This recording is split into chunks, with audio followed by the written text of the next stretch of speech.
समन्ता चक्रवालेषु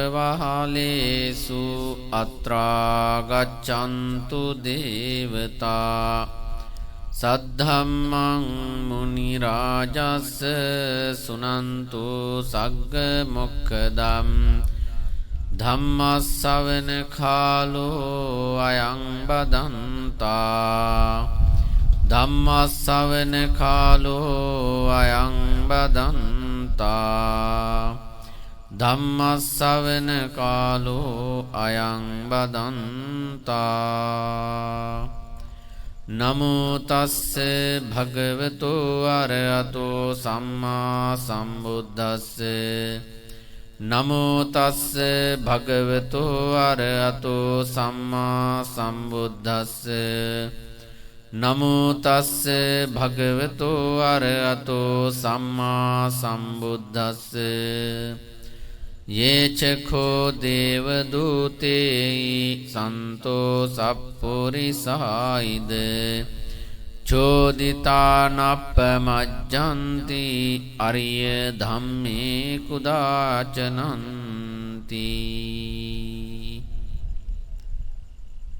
श्रद्धावंत पिन्नुतुनि मनुष्य लोके ඉන්න මිනිස්සු බොහෝම අල්පායුෂ්ක මිනිස්සු පිරිසක්. ඉතින් මිනිස්සුන්ට තේරෙන්නේ නැහැ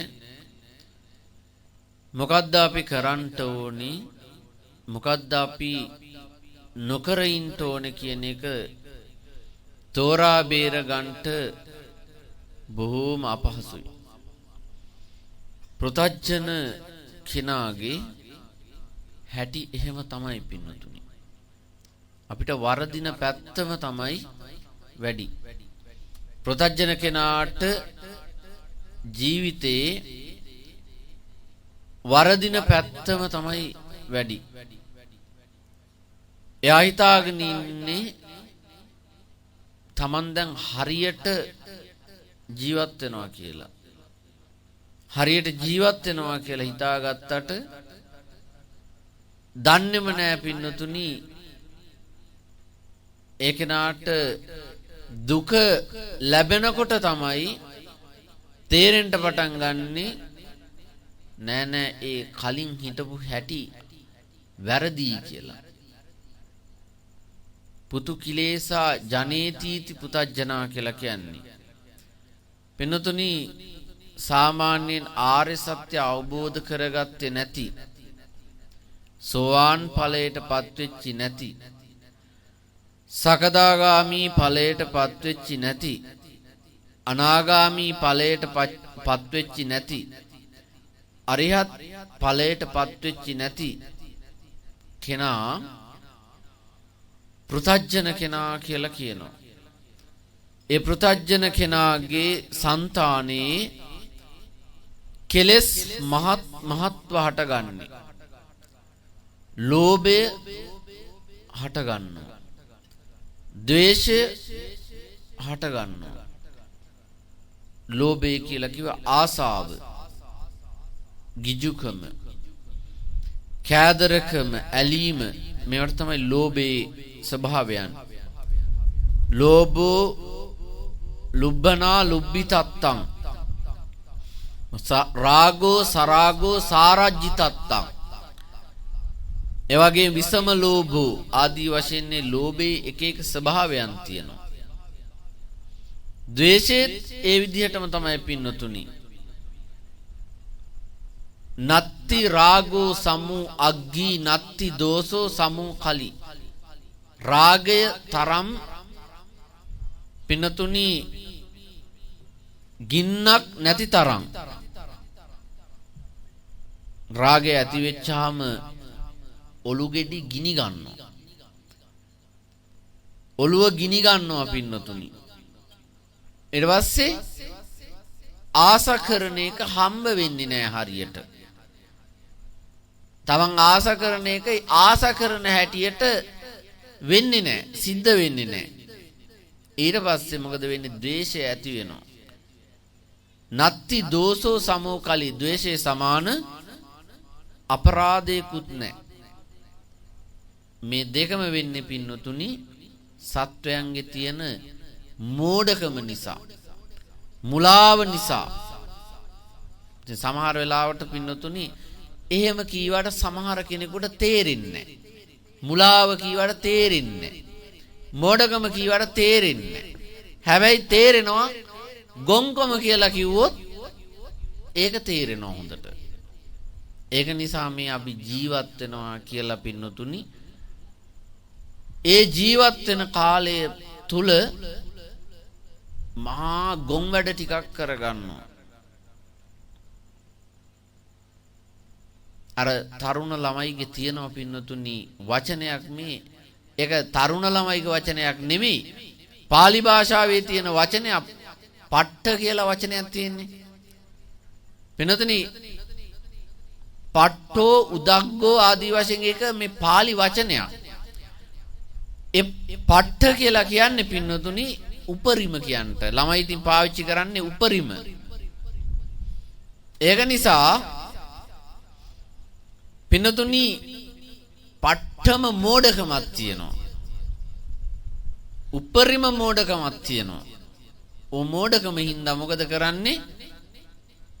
රාග ద్వේෂ අවුස්ස ගන්නවා. අවුස්සගෙන ඊට පස්සේ පින්නතුනි රාගයෙන් ద్వේෂයෙන් මෝහයෙන් යට වෙලා කර්ම කරන්න පටන් ගන්නවා. ක්‍රියාත්මක වෙන්න පටන් ගන්නවා. කතා කරන්න පටන් ගන්නවා. ඊට පස්සේ নানা ප්‍රකාර ක්‍රියාදාමයන් සිද්ධ කරන්න පටන් ගන්නවා. ඇසෙන්, කනෙන්, නාසයෙන්, දිවෙන්, ශරීරයෙන් කියන මේ ඉන්ද්‍රිය පහෙන් විතරක් නෙමේ මනසත් මුල් කරගෙන සත්‍යෝ ඔය ආයතන හයෙන්ම පින්නතුනි කර්ම රැස් කරනවා. ඒක නිසා යං ලෝභජං ලෝභ පකතං ලෝභ සමුදයං ලෝභයෙන් ලෝභේ හේතු කරගෙන යම් කර්මයක් කරනවද තං කම්මං අකුසලං කියලා කිව්වා. ඒක තමයි අකුසල කර්මය කියලා කිව්වේ. ඒ වගේම අකුසල් කෙරුවා නම් පින්නොදුනි එයාට hina වෙවි ඉන්න හැකියාවක් නැහැ. ඒක නිසා ඊට පස්සේ එතන ඉඳලා මොකද වෙන්නේ? තං කම්මං දුක්ඛ විපාකං. ඒකනේ දේශනා කරේ පින්නතුනි මනෝ පුබ්බංග මා ධම්මා මනෝ සෙට්ඨා මනෝමය මනසාචේ පදුට්ඨේන භාසතිවා කරෝතිවා තතෝනං දුක්ඛමන් වේති චක්ඛම්බ වහතෝ පදං මනෝ පුබ්බංග මා ධම්මා සෙල්ලම් ඔක්කොම දාන්ට පින්නතුනි මනස තමයි මුල් වෙන්නේ. හිත තමයි මුල් වෙන්නේ. මනෝ සෙට්ඨා මනෝමය. ඒක නිසා මනස තමයි ප්‍රධානියා පින්නතුනි ප්‍රධාන වෙන්නේ. මනසින් තමයි මේ සියලු කර්මයන් හටගන්ට චිත්ත චෛතසික ධර්මයන් උපාදනය වෙන්නේ. සිතුවිලි කියලා කියන්නේ අපි. ඊට පස්සේ පින්නතුනි යම් කිසි කෙනෙක්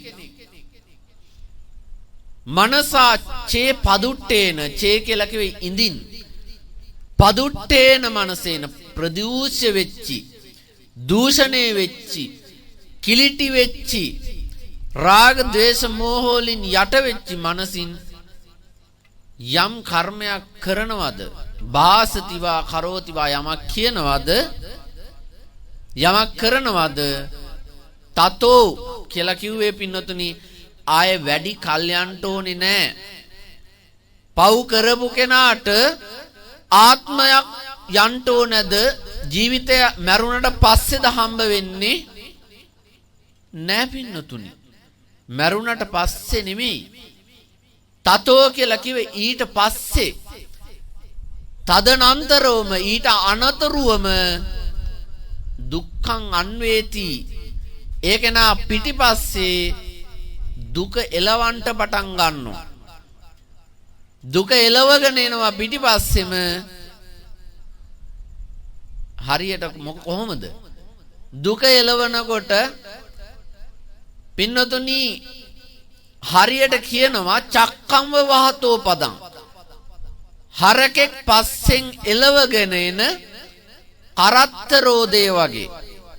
එහෙනම් ලෝභ දේශ මෝහ වලට යට වෙලා යම් කිසි කෙනෙක්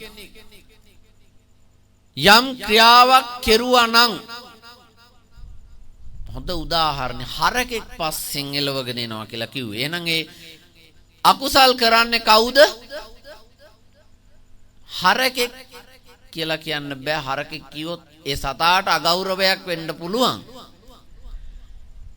නමුත් පින්නතුනි සම්මතයේ හැටියට හරකෙක් වගේ තමයි ඊට පස්සේ පව් කරන කෙනා. ඉතින් හරකෙක් වගේ තමයි.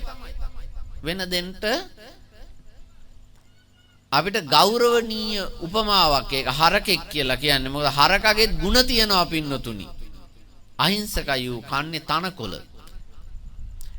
නමුත් එතකොට මෙන්න මේ රාග දේශ මෝහ වලින් මැඩිච්ච කෙනා හරකෙක් වගේ කර්ම කරපුවාම මොකද වෙන්නේ? හරියට ගොනෙක් වගේ කරනවා. ආන්න එතකොට ගොනාගේ බඳිනවා කරත්තයක්. කරත්තේ බැන්දට පස්සේ ගොනා කරත්තේ අදින්න ඕනි. බරපටවල තිබ්බාම කරත්තේ අදින්න ඕනි. ඔය බරපටව අපි හිතමු බීබුසා 100ක් විතර පටවලා තියෙනවා. කරත් එක හරකෙකුට ගොනෙකුට අදින්න වෙලා තියෙනවා. ඉතින් ගොනා අදිනවා. අනේ අදිනකොට කරත්තේ මොකද වෙන්නේ? එකපාරටම වලකට වැටෙනවා. අර බීබුසා 100ත් එක්ක වැටෙනකොට පින්නතුනි වලට දැන් වලෙන් ගොඩ ගන්න ඕනි. වලෙන් ගොඩ ගන්න ඕනි. ඊට පස්සේ පින්නතුනි ඕක ගලකට හිර වෙනවා, මුලකට හිර වෙනවා. ගල් මුල් වලට හිර වෙච්චාම දැන් ඊට පස්සේ මොකද? හරකට තේරෙන්නේ නැහැ රිවර්ස්. ඒ කියන්නේ පිටිපස්සට ගණ්ඩ තේරෙන්නේ නැහැ කරත්තේ. හරකා මොකද කරන්නේ? හරකාර මුල උඩින් අදින්න කියලා පින්නතුනි බෙල්ල නැතන් කර ලෙලි ගහනකම් අරක අදිනවා. මුල උඩින්.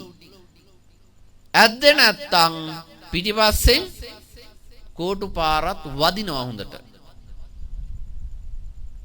ඊට පස්සේ කොහොමාරි අදිනවනම ගල් වලට මුල් වලට හිරවි ඔය වගේ තමයි කර්මය පින්නතුනි. සමහරු ලෝභේ රාගයෙන් යුක්තව කර්ම සිද්ධ කරන අකුසල කර්ම. සමහරු ද්වේෂය තරහ මුල් වෙලා අකුසල කර්ම කරනවා. සමහරු ඔය දෙකටම හේතු වෙනවා අර කියපු මෝඩකම හින්දා රාග දේශ මොහ අවුස්සගෙන අකුසල් කරනවා සත්වයෝ. කොයිලොව යන්නේ මරණින් පස්සේ පින්පව් එනවා අපි පසුපස්සේ